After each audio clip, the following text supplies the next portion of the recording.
Today's episode, we're going to be breaking down the movie The Martian. The film begins with a group of astronauts on the surface of Mars collecting data. A deadly dust storm comes along, causing all but one team member to leave. But if the storm was so deadly, why did it not cover and destroy all of the equipment with dust?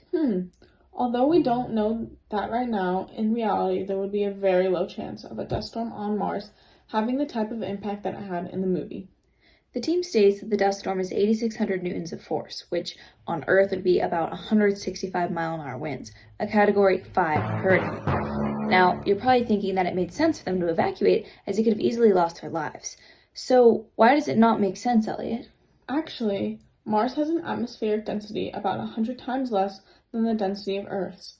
Therefore, 165 mile-per-hour winds on Mars would actually be equivalent to about 18 miles per hour on Earth. Okay, let's move on to how Mark Watney, the Martian and botanist, succeeded in growing potatoes. The materials needed to grow potatoes are nutrient-rich soil, fertilizer, lots of water, and sunlight. Now, correct me if I'm wrong, but none of those ingredients apart from sunlight are available on Mars, so how did he do it? He used Martian soil and added the feces of him and his team in order to add the essential nutrients that it needed to have the right environment for growth. Martian soil is iron-rich, sand-light, and comes from rock, while Earth soil is carbon-containing organic material along with mineral from rocks, air, and water. How did he get the water needed to grow the potatoes? Because his water source was obviously limited. I know that 40 liters of water are required for every cubic meter of soil, and I know that you cannot make water out of thin air. Or can you? You can, actually. He uses the basic principles of chemistry, a simple combustion reaction. If you have both hydrogen and oxygen and burn it, you get water. How cool is that? But why did it explode in his face the first time Mark tried to do it? In the movie, Mark does state that he forgot to account for the oxygen he was exhaling during his calculations.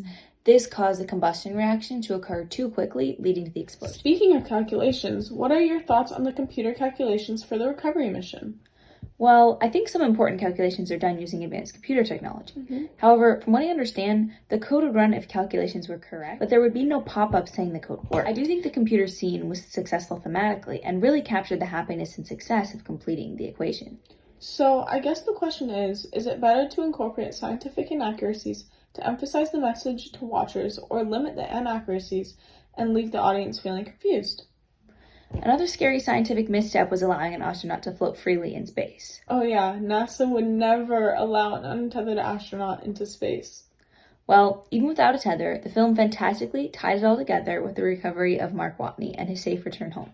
Overall, there seems to be one major life lesson to be learned from this movie. You better learn your Martian survival skills now because you may be the next to be stuck in space all alone. Thanks for watching The Martian in Depth. Join us next time.